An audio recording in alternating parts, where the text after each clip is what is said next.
In a world where hope often flickers like a dying candle, a 6-year-old girl approached a paralyzed millionaire with an audacious proposition, a trade of leftovers for a miracle. "I can make you walk again," she declared, her innocent eyes sparkling with conviction. He chuckled at the absurdity of her claim, but little did he know, everything was about to change. Before we dive into this heartwarming tale, I'd love to hear from you. Please like, subscribe, and share which country you're tuning in from and what time it is there. As the December snow gently blanketed the ground outside the grand windows of Harrison Manor, inside the opulent dining room, Robert Harrison sat in solitude at a table meant for 20. His luxurious wheelchair glided silently as he maneuvered closer to the window, gazing out at the world beyond his glass and steel confines. At 52, Bob possessed every material possession one could desire, yet he yearned for the one thing that eluded him, the ability to walk. 2 decades had slipped by since the car accident that robbed him of his legs, filled with the finest medical care, experimental treatments, and shattered hopes. His $40 million fortune felt utterly meaningless when he couldn't even feel his own feet. The mansion echoed with a profound emptiness. His wife had departed 15 years prior, unable to bear the weight of his bitterness. Friends had gradually faded away, weary of his angry outbursts and dark moods.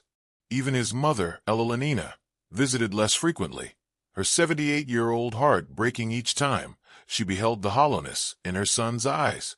Pushing aside his barely touched dinner, Bob wheeled himself to the study.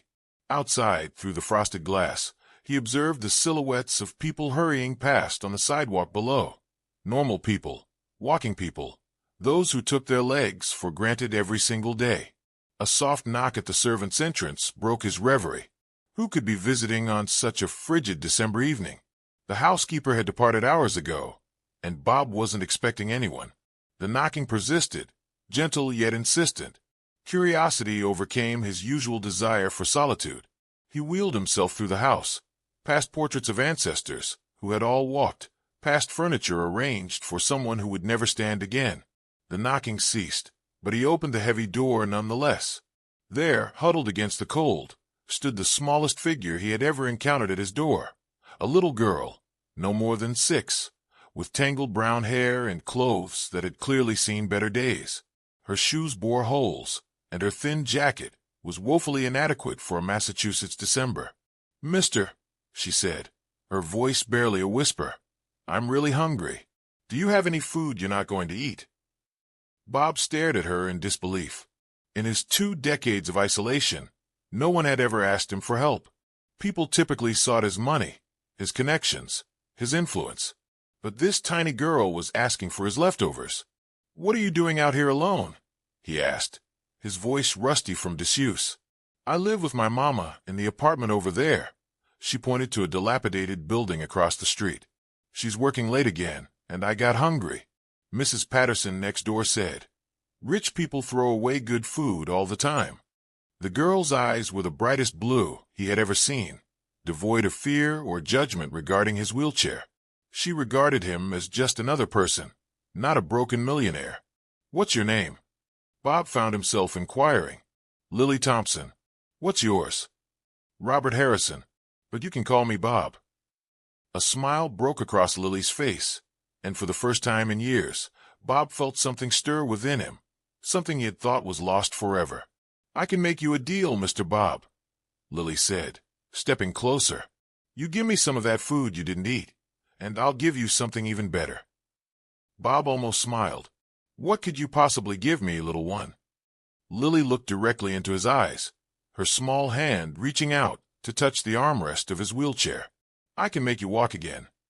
Her words struck Bob like a physical blow.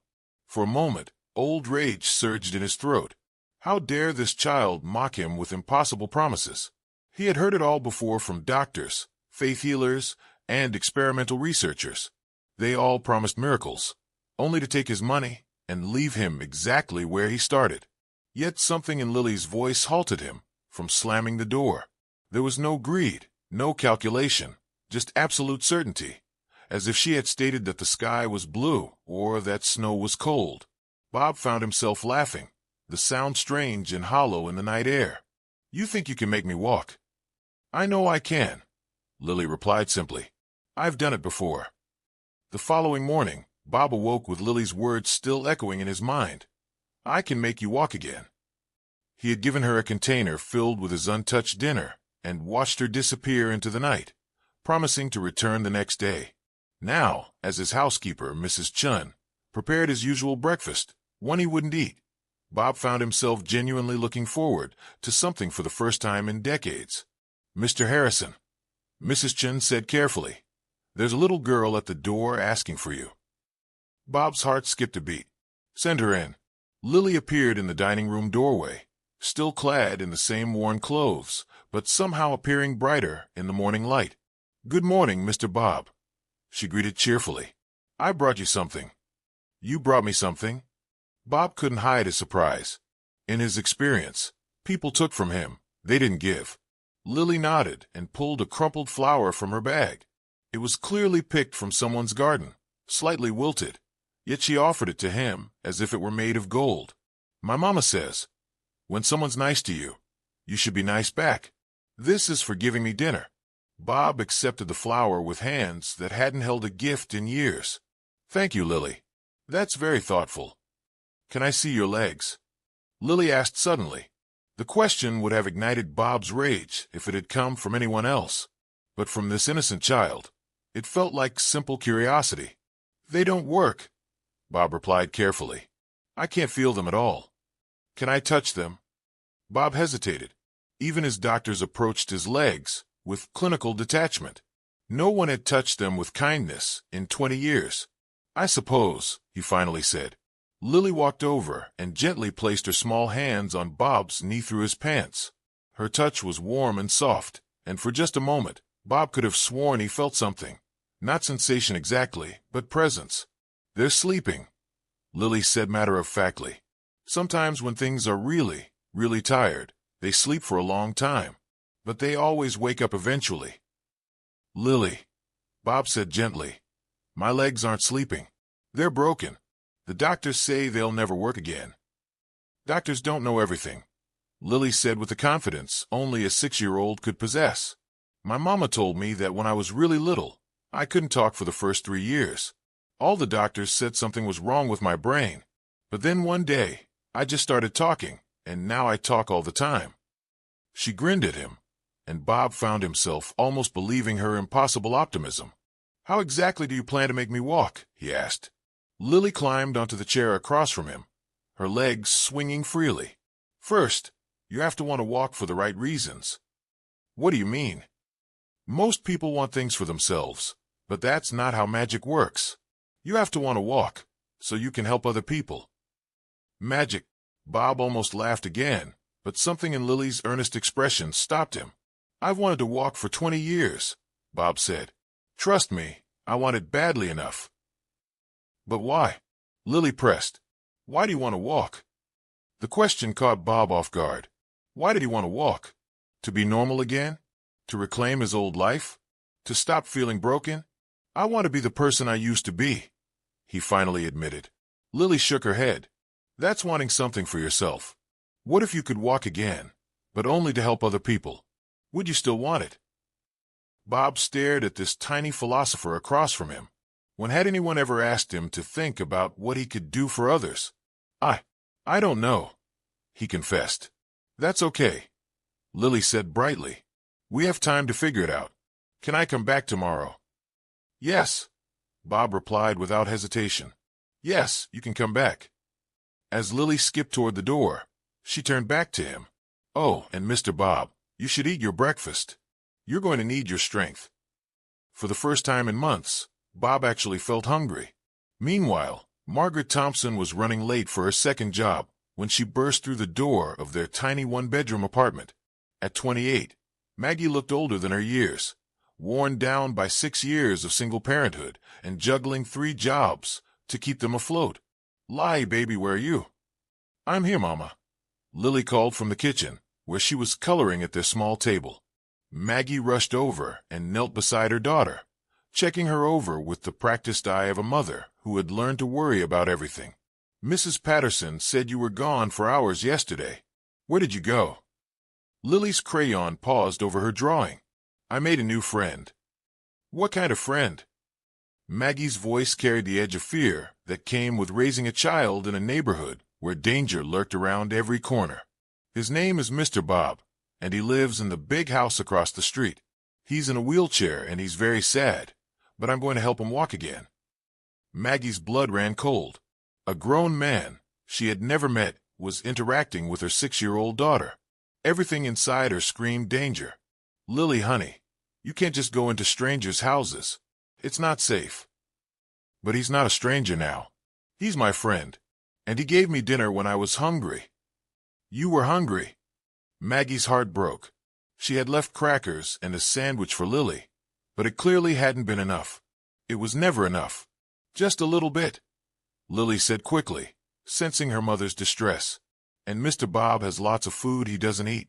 He's really nice, Mama. He let me touch his legs. Every maternal instinct in Maggie went into overdrive. He did what? I was checking to see why they don't work. They're just sleeping really deeply, but I can wake them up. Maggie pulled Lily into her arms, holding her tight. Her daughter's innocence was both her greatest gift and her greatest fear. Lily viewed the world as a place where magic was possible, where broken things could be fixed, where everyone was fundamentally good. At 6 years old, she didn't understand the dangers that kept Maggie awake at night. Baby, I need you to promise me something. You can't go to that house anymore. Okay. But Mama, no buts, Lily. I know you want to help people, and that's beautiful. But grown-ups who invite little girls into their houses, sometimes they're not good people. Lily's face fell. Mr. Bob is good people. He's just lonely. I'm sure he seems nice, Maggie replied, but a knock at the door interrupted them. Maggie's first instinct was to ignore it. Bill collectors, landlords, and other harbingers of bad news usually knocked at this hour. Mrs. Thompson, a man's voice called. My name is Robert Harrison. I believe your daughter Lily has been visiting me. Maggie's fear spiked. He had followed Lily home. He knew where they lived. She grabbed the baseball bat she kept by the door and opened it just a crack, the chain still attached. Through the gap, she saw a man in an expensive wheelchair. He was well-dressed, clean-shaven, and his eyes held none of the predatory gleam she had been expecting. Instead, he looked nervous. What do you want? Maggie demanded. I wanted to meet you, Bob said simply. Your daughter has been visiting me, and I thought you should know who she's spending time with. May I come in? Absolutely not. I understand your concern, Bob said calmly. If I had a daughter, I'd be protective too. What if we talked out here? Or better yet, what if you and Lily came to my house? You could see for yourself that I mean no harm.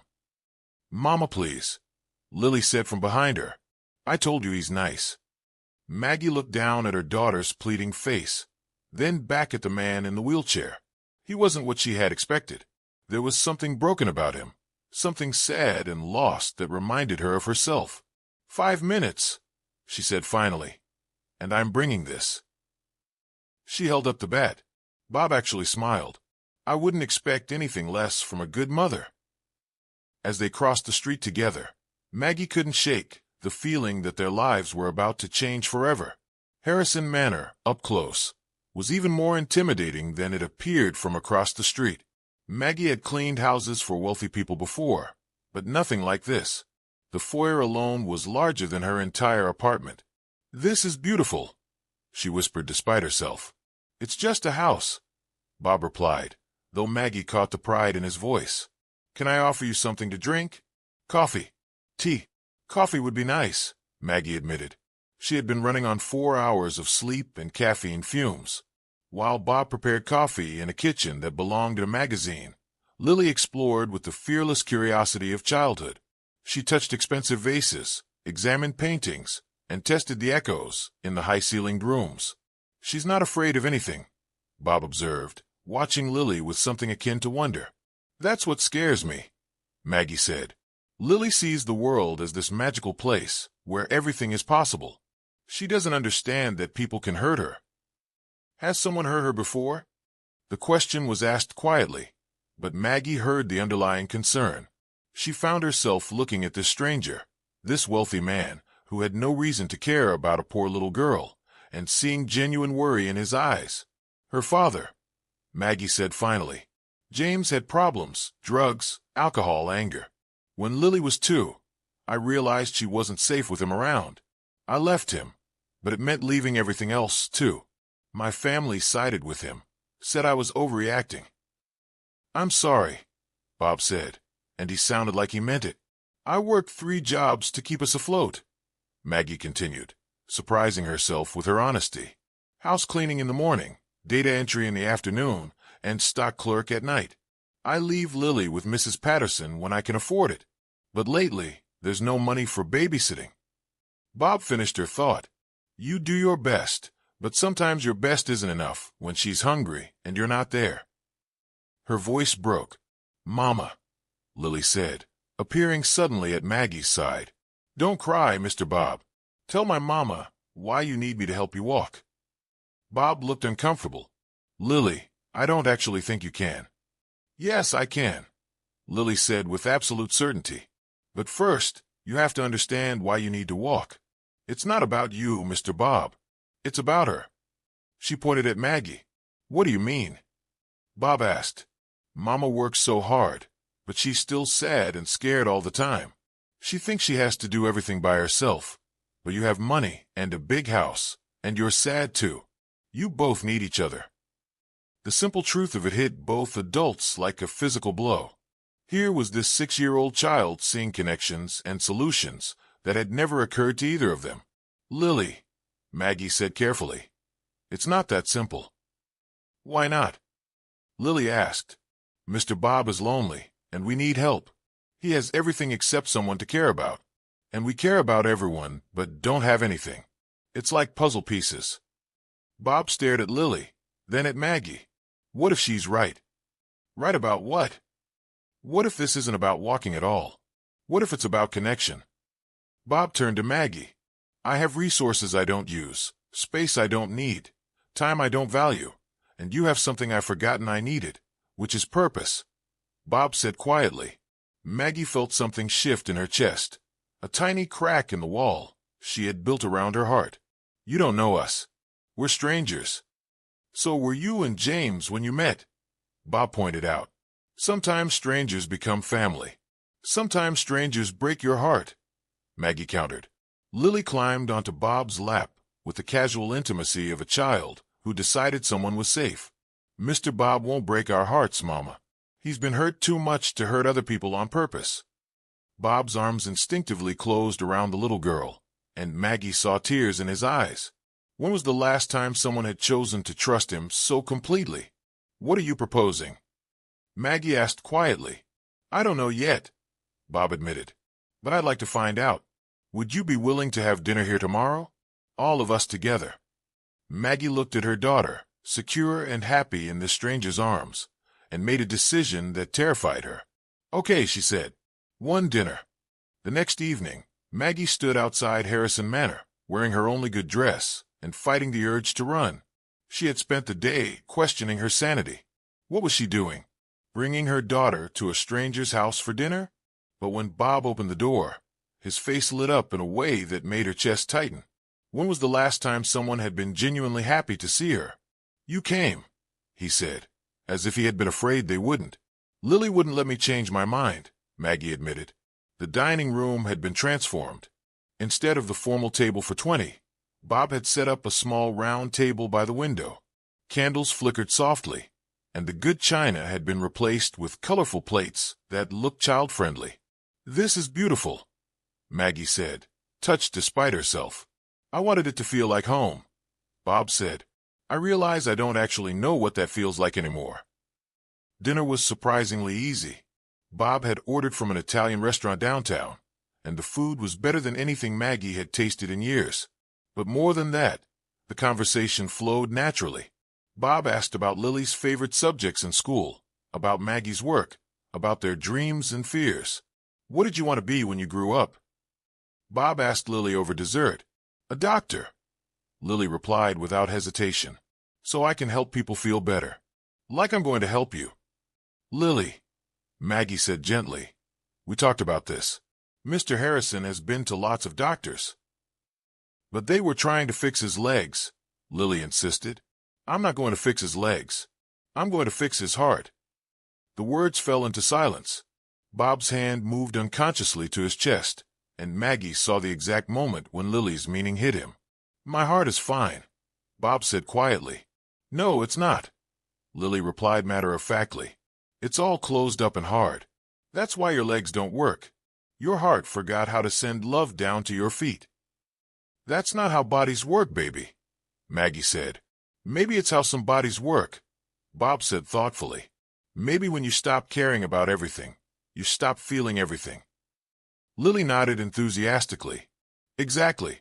So if we can make your heart open again, maybe your legs will remember how to feel. It was ridiculous. It was impossible.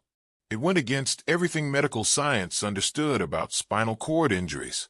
But as Bob looked at this tiny girl who believed in miracles, he felt different, warmer, more alive. How would we do that? He asked seriously. Easy, Lily said. You start caring about people again, and people start caring about you. That's how hearts remember how to work. She looked between Bob and Maggie with the wisdom of someone much older. You two are already starting to care about each other. I can tell. Maggie felt heat rise in her cheeks. Was it that obvious, Lily? She started. It's okay, Mama. It's good to care about people. It means your heart is working right. Bob reached across the table and touched Maggie's hand gently. She's not wrong, he said quietly. I do care about both of you more than I've cared about anything in years. The admission hung in the air between them, fragile and precious and terrifying. What happens now? Maggie whispered. Before Bob could answer, Lily stood up on her chair and placed her small hands on both their heads like a tiny priestess performing a blessing. Now the real magic starts, she said solemnly. Because when hearts connect, anything is possible. And in that moment, with candlelight dancing on the walls and this impossible child's hands warm on their heads, both adults almost believed her. 3 days later, Maggie received the call she had been dreading. The landlord was evicting them. 2 months behind on rent, no more extensions, out by the end of the week. She sat on her bed holding the notice, tears streaming down her face. She tried so hard, worked so many hours, sacrificed so much, and it still wasn't enough. A knock at the door made her quickly wipe her eyes. It was probably Mrs. Patterson coming to check on them. The elderly woman had been like a grandmother to Lily, one of the few bright spots in their difficult life. But when she opened the door, Bob was there in his wheelchair, concern etched on his face. I saw you crying through the window, he said simply. What's wrong? For a moment, Maggie's pride warred with her desperation. She had been taking care of herself and Lily for years. She didn't need anyone's help. But looking at Bob's genuine concern, the last of her defenses crumbled. We're being evicted, she said, her voice breaking. I'm working 3 jobs, and it's still not enough. I don't know what to do anymore. Bob was quiet for a long moment. How much do you owe? It doesn't matter. I can't keep borrowing money I can't pay back. And even if I could make the rent this month, what about next month and the month after that? What if you didn't have to pay rent anymore? Maggie stared at him. What do you mean? Move in with me. The words fell between them like stones into still water.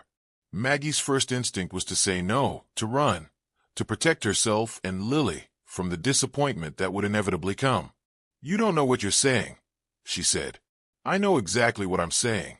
That house has 37 rooms, and I use maybe 5 of them.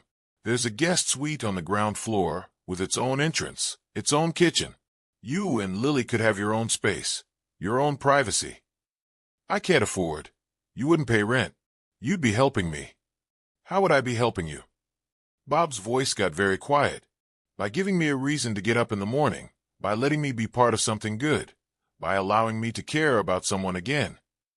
And from inside the apartment, Lily's voice called out, Mama, is Mr. Bob here? A moment later, she appeared in the doorway, her face lighting up when she saw Bob. Are you here for your heart medicine? She asked seriously. My what? Bob asked, confused. Your heart medicine. That's what happens when people care about each other. It's like medicine for broken hearts. Maggie looked down at her daughter, then back at Bob. Could it really be that simple? What would people think? She asked. A single mother moving in with a wealthy man. Let them think what they want, Bob said firmly. The people who matter will understand, and the people who don't understand don't matter. Mama, Lily said, tugging on her shirt, remember what you always tell me. Sometimes when you're drowning, you have to let someone throw you a rope. Maggie had said those words to Lily just last week when her daughter was struggling with asking for help at school. Now her own advice was coming back to her. Is this a rope? She asked Bob quietly. It's whatever you need it to be, Bob replied. A fresh start, a safe place, a chance for all of us to be better than we are alone. Maggie closed her eyes and took a deep breath. When she opened them again, she saw Bob watching her with hopeful anxiety, and Lily watching them both with the serene confidence of someone who had known all along how this would end. Okay, she said finally, but we have rules. Name them. Lily and I pay our own way somehow. We're not charity cases. Agreed. You can help manage the house, coordinate with staff, handle things I can't do from this chair. And if it doesn't work out, then we figure out how to make it work out, Bob said firmly. Because some things are worth fighting for. Lily clapped her hands together. I told you the magic was starting. As Maggie began to believe that maybe, just maybe, they had all found something worth believing in, she couldn't help but think that her 6-year-old daughter might be the wisest person she had ever met. After all, who said miracles had to be impossible? 2 weeks into January, their new life at Harrison Manor had settled into an unexpected rhythm. Maggie woke each morning in the guest suite that felt like a palace compared to their old apartment, and found herself actually looking forward to the day ahead. Bob had been true to his word about her paying her own way. She had taken over managing the household staff, coordinating maintenance, and handling correspondence that had piled up for months. For the first time in years, she felt capable and valued rather than just desperate. Lily had transformed the mansion into her personal playground. She had befriended Mrs. Chun, learned the names of every delivery person, and somehow convinced the groundskeeper to let her help plant flowers in the greenhouse. But most importantly, she had appointed herself Bob's official heart doctor. Time for your treatment, Mr. Bob, Lily announced, appearing in his study with a serious expression. What's today's prescription, Dr. Lily? Bob asked, playing along. Today we practice feeling grateful. Mrs. Chin made cookies, and they smell like happiness. You have to eat one and think of 3 good things. It had become their daily ritual. Lily would prescribe emotions like medicine: gratitude, joy, hope, compassion. At first, Bob had humored her because she was adorable, but gradually he realized something extraordinary was happening. For 20 years, he had felt nothing but anger and emptiness. Now, sitting in his sunlit study, with cookie crumbs on his shirt and Lily's laughter echoing through the halls, he felt content. When was the last time he had been content? My 3 good things, Bob said seriously. 1. Mrs. Chen's cookies really do smell like happiness. 2. Your mother smiled at breakfast this morning, and it wasn't a worried smile. 3. I slept through the night without the usual nightmares. See, Lily said triumphantly, your heart is getting stronger every day. That afternoon, Bob was reviewing financial documents when he felt something strange, a tingling sensation in his right leg. Faint but unmistakable. He sat perfectly still, afraid to breathe, afraid to hope. There it was again, the slightest flutter of sensation, like a whisper of feeling returning to a place that had been silent for 2 decades. Maggie, he called, his voice shaking slightly. She appeared in the doorway, concern on her face. What's wrong? I felt something in my leg. Just for a second, but I felt it. Maggie's eyes widened. Are you sure? I think so. He paused, not wanting to say the words out loud and make them real. What if Lily is right? What if this isn't about medical impossibility? What if it's about something else entirely? Before Maggie could answer, Lily burst into the room, her cheeks flushed from playing outside. Mr. Bob, I saw you from the window. You look different, like you were glowing or something. Bob and Maggie exchanged glances. Had the child somehow sensed what had happened? I felt something, Lily, Bob said carefully. In my leg, just like you said might happen. Lily's face broke into the brightest smile either adult had ever seen. I told you. I told you your heart was getting better. She threw her arms around Bob's neck, and in that moment of pure joy and connection, Bob felt it again, stronger this time, a definite sensation of warmth spreading down his right leg. It's happening, he whispered. It's actually happening. But even as hope bloomed in his chest, a small voice in the back of his mind wondered, what would happen when the outside world discovered their unconventional family? And would these fragile new feelings survive the scrutiny that was sure to come? Dr. Patricia Winters had been Bob's neurologist for 15 years. At 64, she had seen every type of spinal cord injury and every false hope that came with them. So when Bob called, requesting an emergency appointment, claiming he had regained some sensation, she prepared herself for another difficult conversation about acceptance and adaptation. But the man who wheeled into her office was not the bitter, closed-off patient she had known for years. This Bob Harrison sat straighter, spoke with animation, and had something she had never seen in him before, genuine happiness.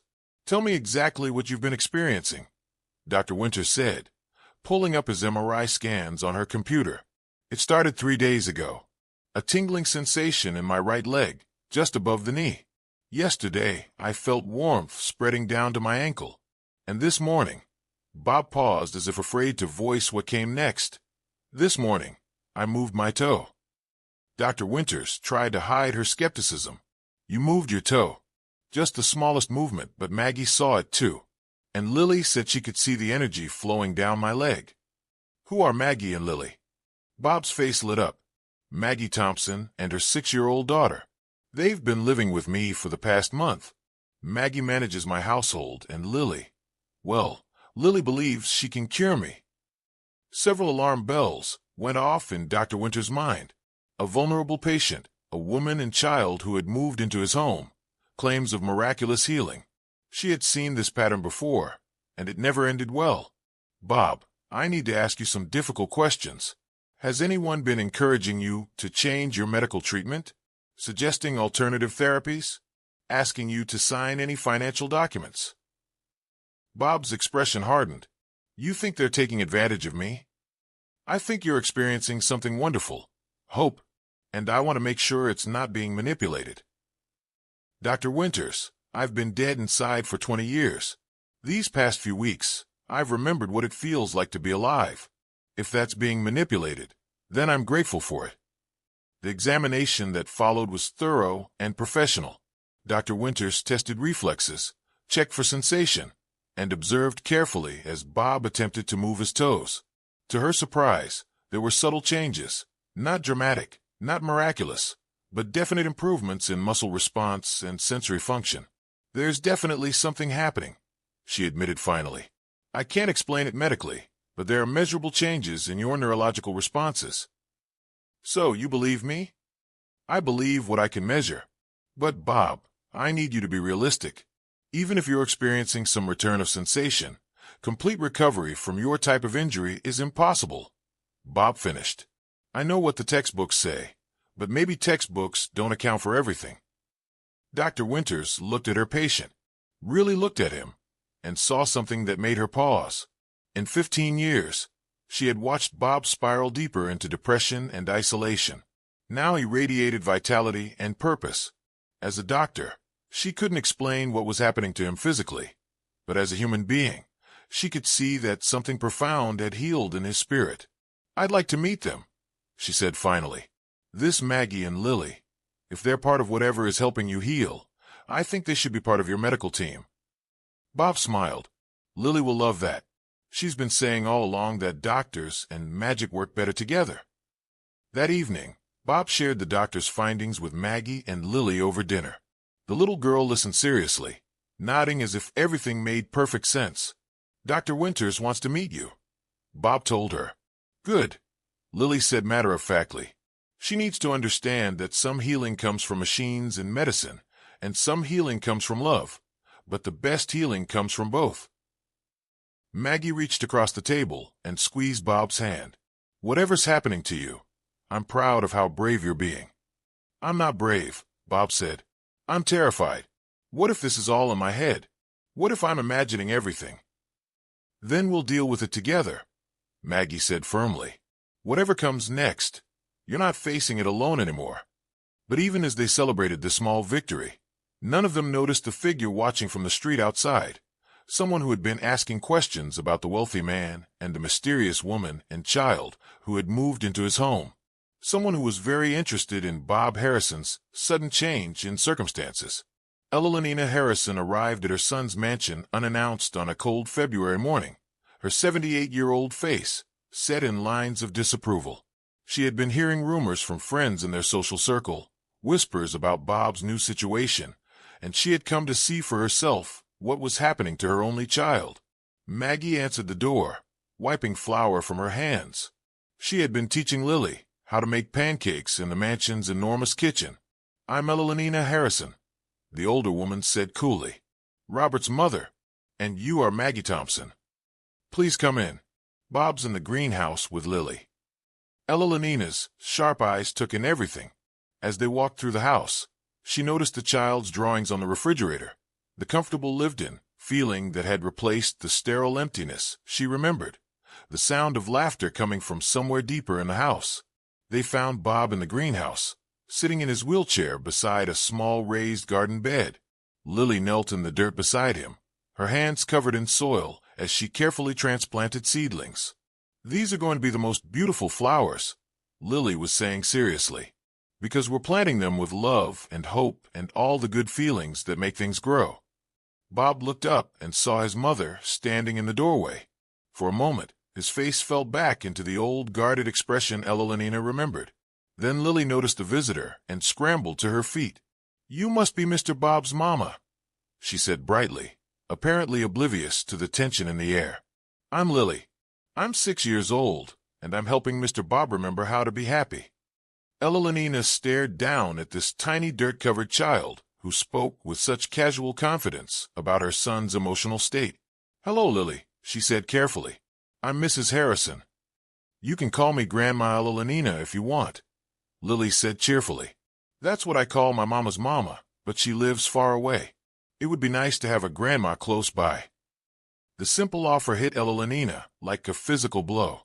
She had resigned herself to never having grandchildren, never experiencing that particular joy. And here was this child offering it freely, with no conditions attached. "Lily, honey, let Mrs. Harrison and Bob talk privately," Maggie said gently, sensing the undercurrents. "But they're family," Lily protested. "Families should talk together." "It's all right," Elalina said, surprising herself. "She can stay." For the next hour, Elalina watched her son interact with Lily and Maggie. She saw him laugh at Lily's jokes, listen seriously to her theories about plant communication, and look at Maggie with an expression Elalina hadn't seen since he was a teenager. When Lily excused herself to wash her hands, Elalina finally spoke to Bob directly. "You look different," she said. "I feel different. The Hendersons are saying you're being taken advantage of, that this woman moved in with a child and is after your money." Bob's jaw tightened. "And what do you think?" Elalina looked toward the kitchen, where she could hear Maggie helping Lily clean up. "I think you've been dead behind the eyes for 20 years, and today you look alive." The simple statement of support brought tears to Bob's eyes. "Mother, something extraordinary is happening. I'm starting to feel sensation in my legs. Dr. Winters confirmed it." "That's wonderful. And I'm falling in love," Bob said quietly. "With Maggie, with Lily, with the life we're building together. For the first time since the accident, I have reasons to hope for the future." Elalina studied her son's face. She had spent 20 years watching him retreat from life, pushing away everyone who tried to help. Now here he was, vulnerable and open and more like his old self than she dared hope. "What do you need from me?" she asked simply. "Your blessing, your support, and maybe your help dealing with people who want to see this fail." Lily reappeared then, clean-handed, and carrying a small potted plant. "This is for you, Grandma Elalina," she said, offering the tiny flower. "I grew it myself from a seed. Mama says, when you give someone a plant, you're giving them hope." Elalina took the small pot, with hands that trembled slightly. "Thank you, dear one. I'll take very good care of it." As Elenina prepared to leave, she pulled Maggie aside. "I don't know you," she said quietly, "but I know my son. If you're genuine in your care for him, you have my support. If you're not—" She let the thread hang unfinished. "I love him," Maggie said simply, "and I love the man he's becoming. I would never hurt him." "Good," Elenina said, "because if Robert is truly healing, he's going to need all of us to protect what you've built here." But even as Bob's mother drove away, feeling hopeful for the first time in years, she didn't notice the private investigator's car following at a distance.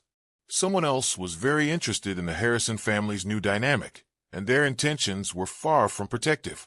The first lawsuit arrived on a gray March morning, delivered by a serious-faced man in an expensive suit. Maggie signed for the thick envelope with shaking hands, her heart sinking as she read the return address: Whitmore Sterling and Associates, the law firm that represented Bob's ex-wife, Catherine. "Bob," she called, her voice tight with dread, "you need to see this." Bob read the documents in silence, his face growing paler with each page. Catherine was suing for half of his assets, claiming that his diminished mental capacity due to manipulation by opportunistic individuals had invalidated their original divorce settlement. "She's saying I'm incompetent," Bob said finally, "that you've somehow brainwashed me into changing my will and giving you access to my finances." Have you changed your will?" Maggie asked. "Yes, I named you and Lily as beneficiaries, but only after getting a complete psychological evaluation to prove I was of sound mind." Bob's hands clenched on the papers. "Catherine hasn't spoken to me in 3 years. Why is she doing this now?" The answer came with the second delivery of the day, a tabloid newspaper with their photo on the front page. Someone had taken pictures of them in the greenhouse, of Lily on Bob's lap, of Maggie kissing his cheek. The headline screamed, "Gold Digger and Child Con Millionaire into Miracle Cure Scam." Lily found them reading the article together, their faces grim. "Why do you look sad?" she asked, climbing onto Bob's lap with her usual fearless affection.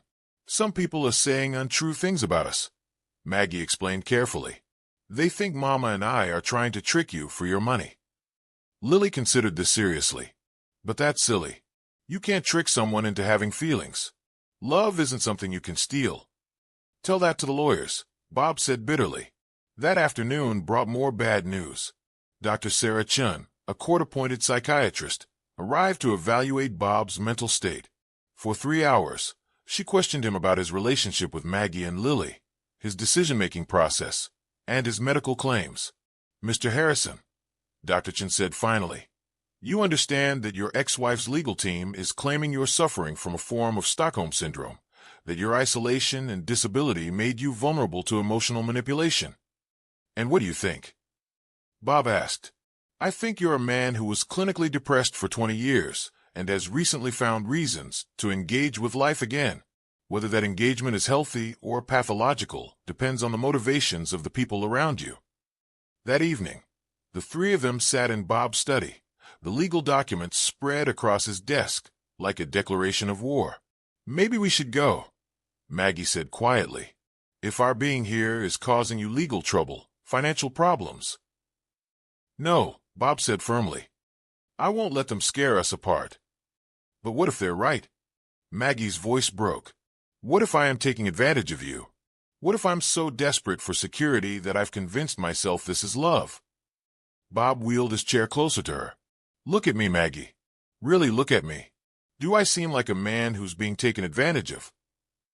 Maggie looked at him and saw strength she'd never noticed before, purpose, determination. The man who had been broken for 20 years was gone, replaced by someone who knew exactly what he wanted and was willing to fight for it. "You seem like a man who's found his way home," she said softly.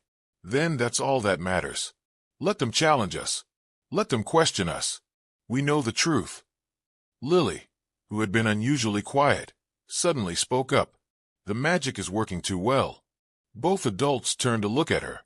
"What do you mean, sweetheart?" Maggie asked. "When something really good starts happening, sometimes really bad people try to stop it, but they can't because love is stronger than being mean. Mr. Bob's heart is almost all the way better now. That's why his legs are getting better, too. As if to prove her point, Bob felt a familiar tingling in his legs, stronger now than it had ever been. He looked down and concentrated, and to his amazement, his right foot moved visibly inside his shoe. "Did you see that?" he whispered. Maggie nodded, tears in her eyes. "I saw it. Whatever happens with the lawyers and the newspapers and all the people who want to tear us apart," Bob said, "we have something they can't touch. We have each other, and we have hope, and we have love." But even as they held each other close, none of them knew that the biggest challenge to their fragile happiness was still to come. Tomorrow would bring a revelation that would test everything they thought they knew about miracles, healing, and the power of love to truly change the impossible. The call came at 6 o'clock in the morning, jolting Bob from the deepest sleep he had had in years. Dr. Winter's voice was tense with urgency. "Bob, I need you to come to the hospital immediately. I've been reviewing your latest scans with a colleague, and we found something extraordinary." 2 hours later, Bob sat in Dr. Winter's office, staring at images of his spine that he had seen hundreds of times before. But these scans were different. Where there had once been a complete separation of nerve pathways, new connections appeared to be forming. "This is impossible," Dr. Winter said, pointing to the screen. "According to everything we know about spinal cord injuries, this level of regeneration simply doesn't happen in humans." "But it is happening," Bob said. "Yes, it is. And I need to understand why." "Bob, I have to ask, have you been taking any experimental medications, participating in any clinical trials, undergone any procedures you haven't told me about?" "Nothing. The only thing that's changed in my life is Maggie and Lily." Dr. Winters leaned back in her chair. "I've been a neurologist for 30 years. I don't believe in miracles, but I also don't believe in denying evidence." "What are you saying?" "I'm saying that whatever is happening to you is real, measurable, and unprecedented. If this continues—" She paused as if afraid to voice the possibility. "If this continues, what?" "You might walk again." "Not might. You probably will walk again." The words hit Bob like a lightning bolt. For 20 years, he had been told his condition was permanent, irreversible, hopeless. Now this woman who delivered that devastating news was telling him the opposite. "How long?" he asked. "If the regeneration continues at this rate, 6 months, maybe less." Bob drove home in a daze, his mind reeling with possibilities and fears. Walking again had been a dream for so long that actually facing it felt surreal. But more than that, he was terrified of what it might mean for his relationship with Maggie and Lily. What if they had only loved him because he needed them? What if his helplessness had been the foundation of their connection? Would they still want him when he was no longer broken? He found them in the garden, Lily teaching Maggie the proper way to plant flower bulbs according to her 6-year-old expertise. They looked up as he approached and immediately sensed something had changed. "What did the doctor say?" Maggie asked. Bob told them everything: the scans, the regeneration, Dr. Winter's prognosis. When he finished, Lily clapped her hands together in delight, but Maggie's expression was unreadable. "That's wonderful," she said carefully. "Everything you've hoped for." But Bob heard the uncertainty in her voice, the same fear that was eating at him. "Maggie, if I walk again, if I don't need help anymore." "You think we'll leave?" she interrupted. "I think you came into my life because I was broken. If I'm not broken anymore." Maggie was quiet for a long moment. Then she stood up, her hands still dirty from gardening, and looked him directly in the eyes. "You think I fell in love with your wheelchair?" she asked. "I think you fell in love with someone who needed you desperately, someone who couldn't survive without you." "You're right," Maggie said, and Bob's heart sank. "I did fall in love with someone who needed me, but not because you couldn't walk, Bob. I fell in love with someone whose heart was broken, who had forgotten how to trust, who had given up on happiness. And I watched that man remember how to hope again." Lily, who had been listening to this exchange with the serious attention children gave to important adult conversations, suddenly stood up. "Can I tell you a secret?" she asked. Both adults nodded. "I always knew you were going to walk again, Mr. Bob. That was never the real magic." "What was the real magic?" Bob asked. Lily smiled, the wise smile of someone much older than 6. The real magic was watching you remember that you deserve to be loved. Your legs getting better is just a bonus. Bob felt tears streaming down his face. For 20 years, he had believed his worth was tied to his ability to walk, to be independent, to not need anyone. But sitting in this garden with dirt under his fingernails and love in his heart, he realized he had been wrong about everything. "So when I can walk again," he said slowly, "will you still love me?" "We'll love you more," Maggie said firmly, "because you'll be complete, all of you. The man who overcame impossible odds, who learned to trust again, who chose love over fear." That night, as they tucked Lily into bed, she made an announcement that stopped them both in their tracks. "Tomorrow is when the biggest magic happens," she said matter-of-factly. "What do you mean?" Maggie asked. "Tomorrow, Mr. Bob is going to take his first step, and then everyone will see that the little girl who believed in miracles was right all along." As they kissed her goodnight and turned off the lights, neither Bob nor Maggie questioned how Lily could know such a thing. They had learned to trust this extraordinary child's insights about matters of the heart and spirit. But tomorrow would prove that Lily's gift for seeing the impossible extended far beyond emotional healing. Tomorrow would change everything they thought they knew about the power of love, faith, and one little girl's absolute belief in miracles. The morning of March 15th dawned bright and clear, with spring sunlight streaming through the mansion's tall windows. Bob woke feeling different, energized in a way he hadn't experienced since before his accident. The tingling in his legs had grown stronger throughout the night, and now it felt like electricity coursing through pathways that had been dark for 20 years. Maggie found him in the kitchen, sitting straighter in his wheelchair than she had ever seen him. "Today feels different," he said simply. Before she could respond, Lily burst through the door, still in her pajamas, but wide awake and practically vibrating with excitement. "It's today," she announced. "The day Mr. Bob remembers how to walk." "Sweetheart, we don't know," Maggie began. "I know," Lily said with absolute certainty. "I dreamed about it. In my dream, there was this bright golden light around Mr. Bob's heart, and it went all the way down to his toes, and then he stood up, and the light got so bright that everyone could see it." Bob looked at this remarkable child who had changed his life so completely. "Lily, even if my legs are getting better, learning to walk again will take months of physical therapy. I might be able to stand, but try," Lily said simply. "Right now, just try." Bob felt his heart racing. For 20 years, he had been terrified of hoping too much, of believing too strongly in possibilities that might not exist. But looking at Lily's expectant face and Maggie's loving support, he realized fear had no place in this moment. Slowly, carefully, he placed his hands on the armrests of his wheelchair. The sensation in his legs was stronger than ever, a warm tingling that seemed to pulse with each heartbeat. "I can feel them," he whispered. "My legs. I can actually feel them." He began to push himself up, and for the first time in 20 years, his legs responded. Not perfectly, not strongly, but they moved. They supported him. They remembered.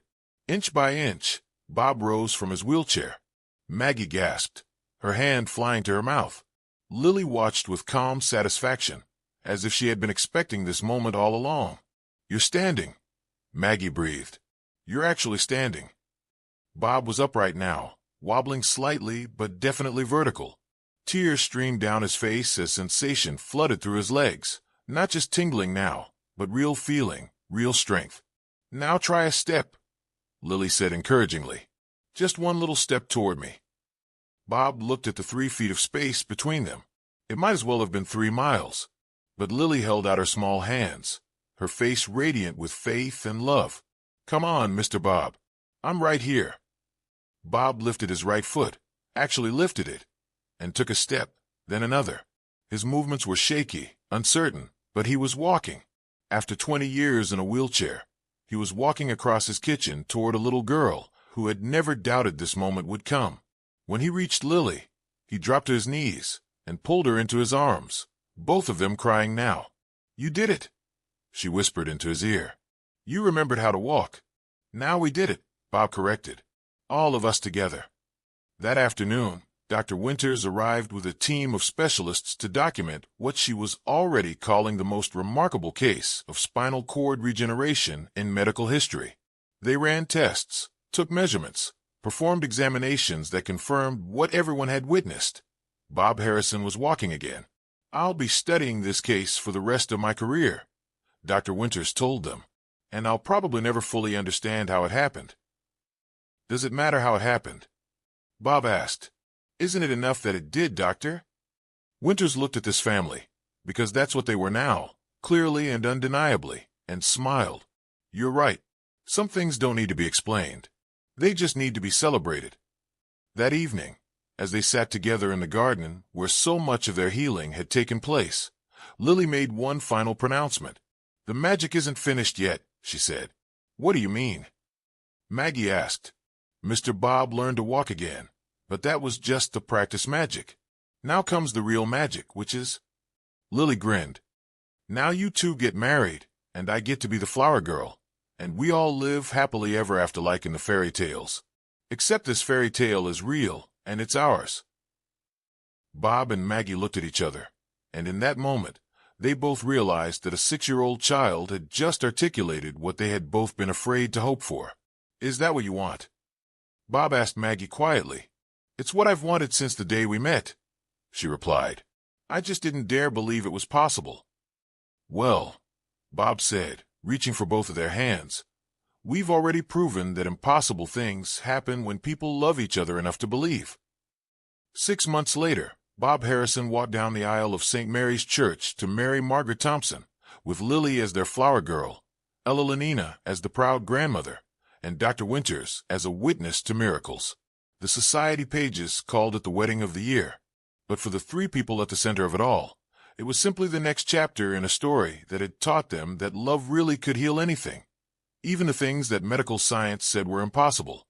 And in the front row, holding her carefully tended flower from Lily, sat Ella Lenina Harrison, wiping tears of joy from her eyes as she watched her son step confidently into a future that a little girl's faith had made possible. The miracle wasn't just that Bob learned to walk again. The miracle was that 3 broken souls found each other and became whole. And sometimes, when love is strong enough and faith is pure enough, even the impossible becomes inevitable.